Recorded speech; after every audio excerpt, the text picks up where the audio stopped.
Bueno, muy buenas noches, ingeniero. Mi nombre es John Alejandro Zuluaga y vengo a presentarle la Bitácora 11. Esta nos habla de la teoría de decisiones, o sea, vamos a hablar de ese tema. Eh, Ese fue pues el tema que vimos en la clase del día de hoy. Entonces, pues por eso la Bitácora es de esto.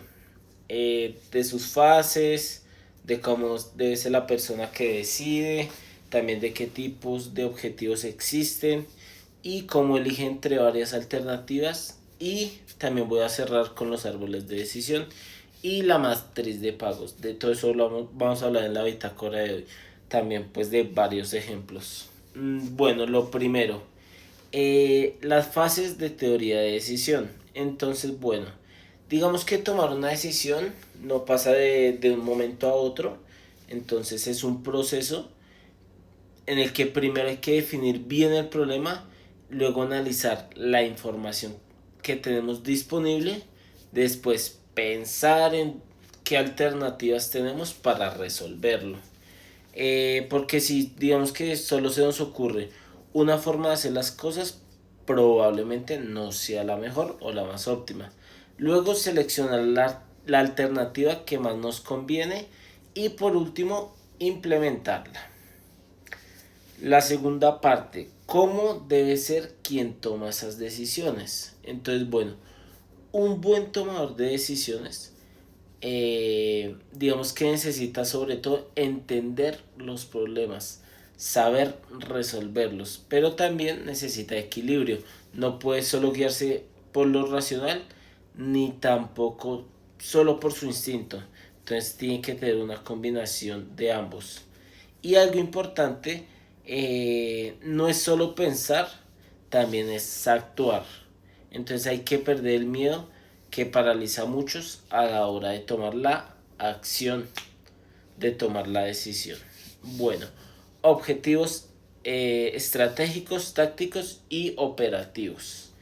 Entonces, bueno, dependiendo de qué decidamos, alcanzamos distintos tipos de objetivos, ya sea estratégicos que son a largo plazo, por ejemplo, decir en qué mercado posicionarse o si expandimos a otro país, los tácticos que son de mediano plazo, cómo armar el plan de marketing del año o repartir el presupuesto entre cada departamento.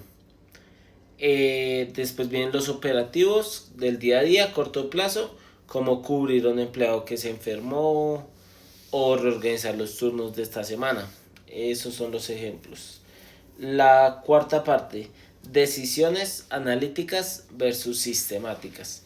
Entonces, vamos a hablar que una decisión también se puede pensar de distintas maneras.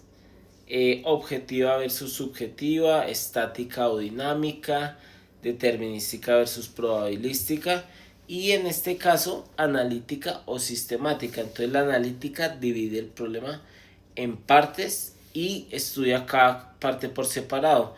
La sistemática en cambio ve el problema completo, todo como una parte donde, o sea, cada parte está entrelazada y afecta a la segunda. Entonces, pues el resultado va a ser distinto con cada uno de los dos.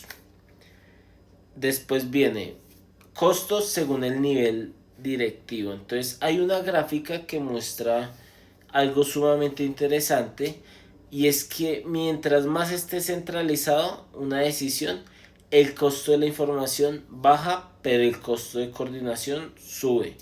Entonces digamos que si sumamos ambos costos se forma una curva en forma de U y el punto más bajo de esa curva nos dice cuál es el nivel jerárquico óptimo para tomar cada decisión.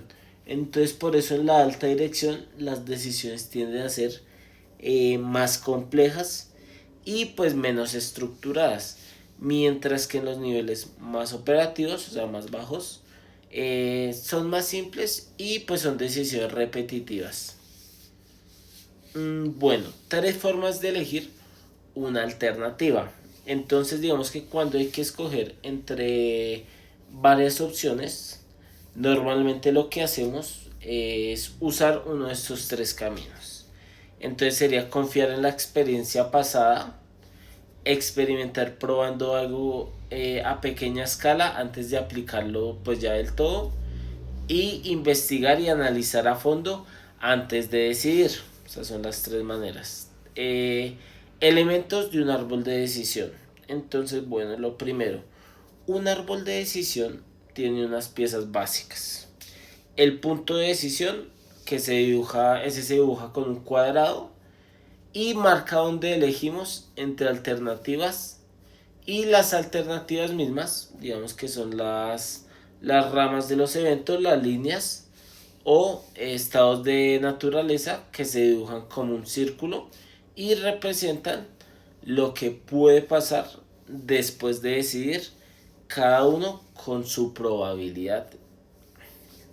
Y por último, pues los resultados o pagos al final de cada rama. Entonces digamos que estos árboles nos van a servir justo para cuando tenemos varias alternativas y un futuro incierto con riesgo. Bueno, lo siguiente que sigue, la matriz de pagos, es básicamente una tabla. En las filas ponemos, digamos, que las alternativas que tenemos, en la columna los posibles escenarios pues futuros, y en cada celda el resultado que obtendríamos si elegimos pues esa alternativa, o digamos, y pues si ocurre ese escenario.